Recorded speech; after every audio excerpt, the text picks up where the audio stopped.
Hello, and welcome to another session of Dr. Barbara Miller's NCLEX review. Today we're going to be talking about acid-base balance, arterial blood gas. Please like, share, subscribe, and comment on each video to help me build my channel. So there are 4 must-know components. Okay, you got to know what is the pH. The pH measure measurement of how acid or alkaline in the blood. It regulates both the lungs and the kidneys. That's the pH. The normal pH is between 7.35 and 7.45. The partial arterial carbon dioxide, it measures how much carbon dioxide in the blood, and it regulated by the lungs. The normal is between 35 and 45. Your bicarb, the bicarb regulated by the kidneys. The normal bicarb is between 22 and 26. And your partial arterial oxygenation regulated by the lungs. The normal PaO2 or partial arterial oxygen is between 80 and 100. So it's good to know your normal values so you could determine what are the abnormal values. For example, when you're looking at acidosis, you know that the pH is 7.35, so acidosis, the pH will be below 7.35. Okay? You're looking also at your CO2 when you want to determine if it's acidosis, and you know the CO2 is going to be greater than 45. You also want to look at your bicarb. When you're talking about acidosis, your bicarb will be greater or less than, rather, 22. Because remember, the normal bicarb is 22 to 26. So if it's acidosis, it's going to be less than 22. If you're looking at alkalosis, the pH, you want to look at your pH, and you will see that the pH is greater than 7.45. And your CO2, your partial arterial carbon dioxide, is going to be less than 35, and your bicarb is going to be more than 26. That's alkalosis.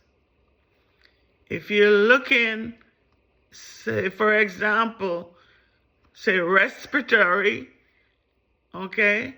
Respiratory, you know the pH is going to go up if we are talking about alkalosis, okay? So respiratory, know the acronym, respiratory, opposite, okay? Metabolic, equal. So respiratory, the pH is going to go up as alkalosis, okay? And the pH will go down if it's acidosis. If it's metabolic we're talking about, okay, you're looking at alkalosis, the CO2 is going to go down. And if you're looking at acidosis, the CO2 is going to go up. What I would like for you to do, go over what are uncompensated, partially compensated, or fully compensated. So you want to look at the scenario.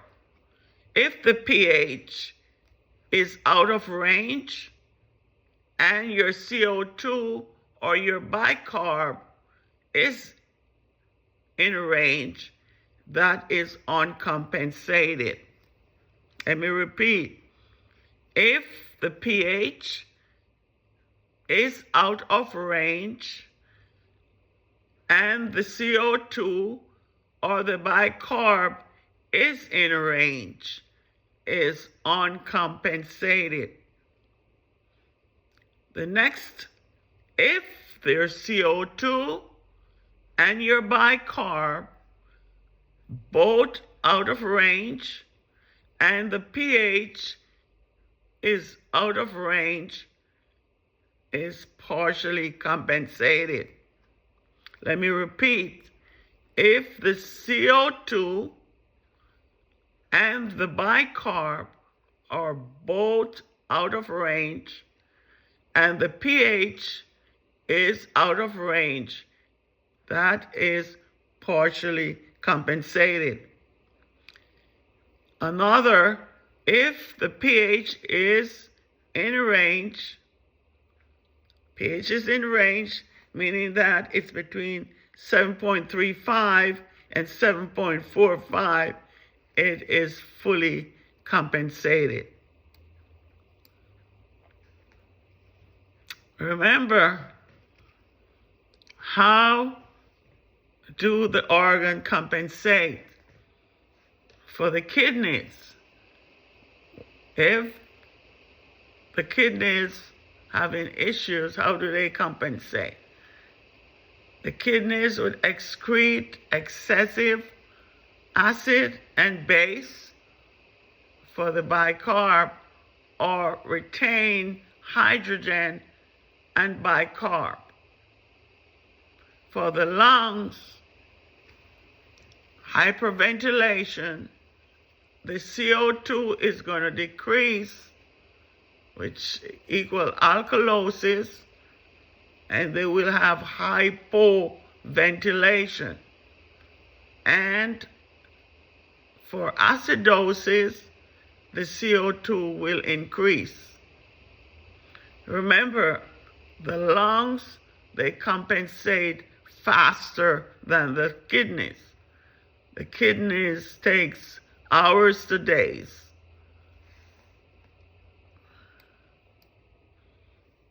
Respiratory acidosis.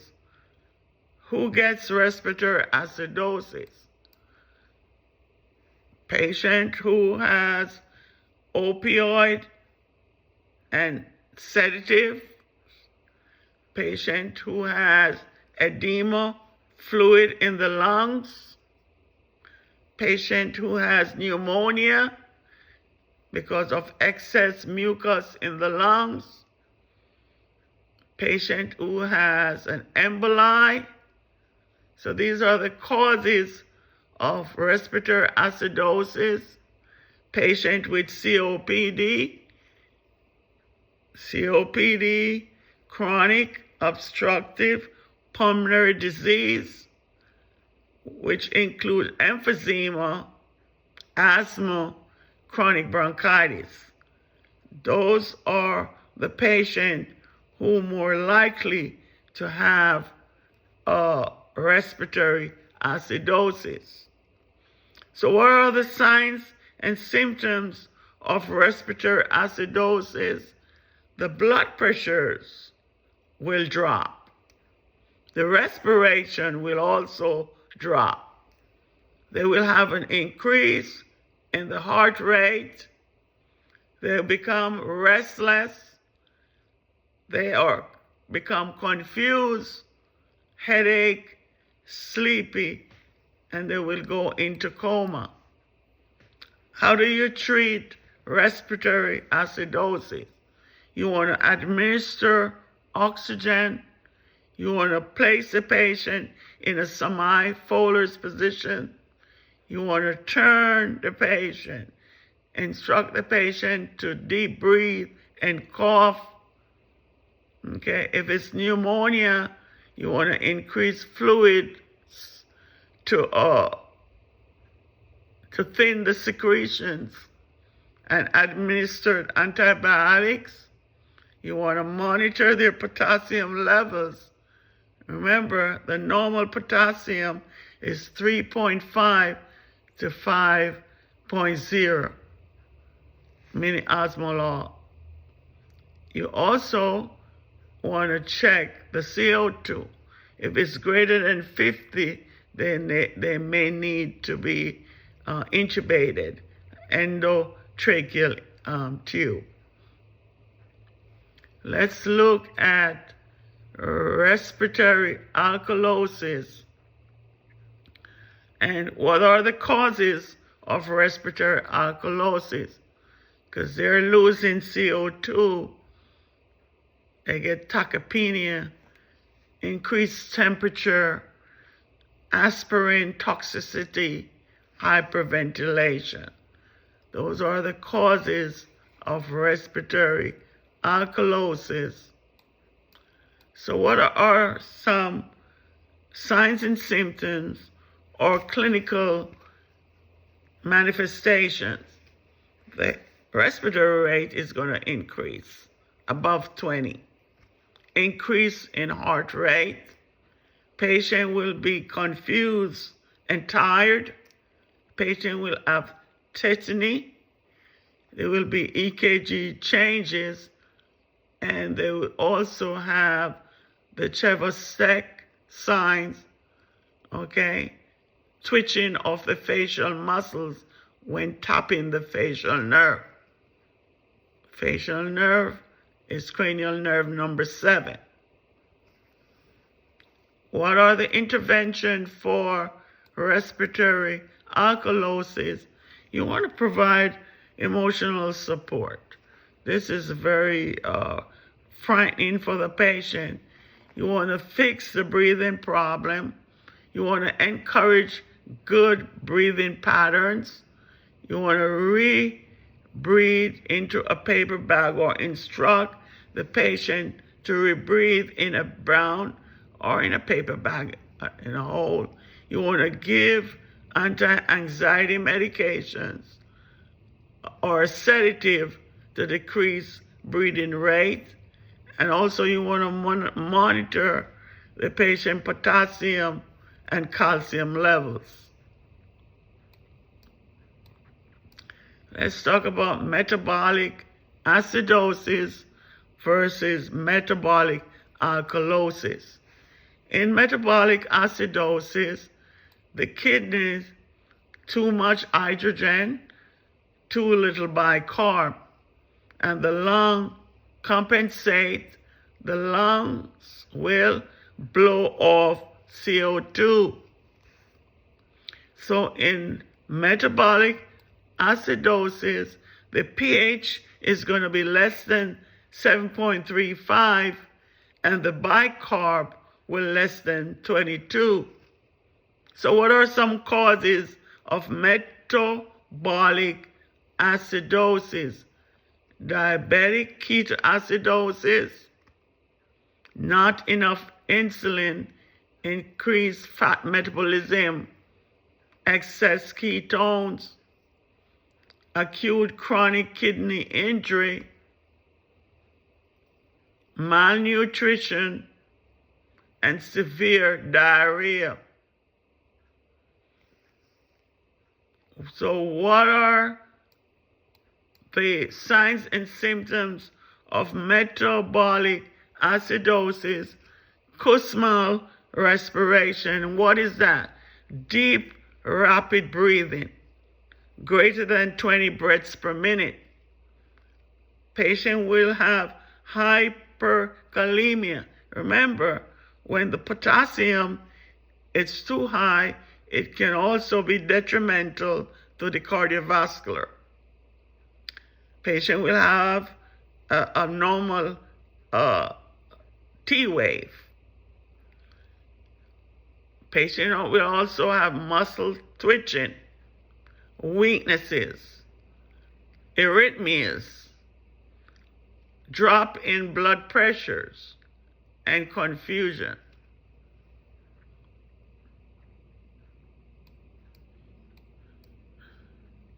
So how do you treat?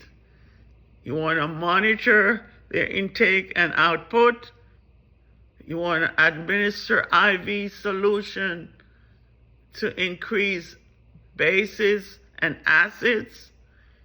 You want to initiate seizure precautions.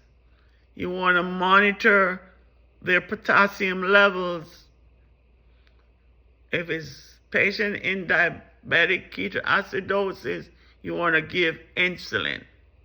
This stops the breakdown of fats, which stop ketones from being produced.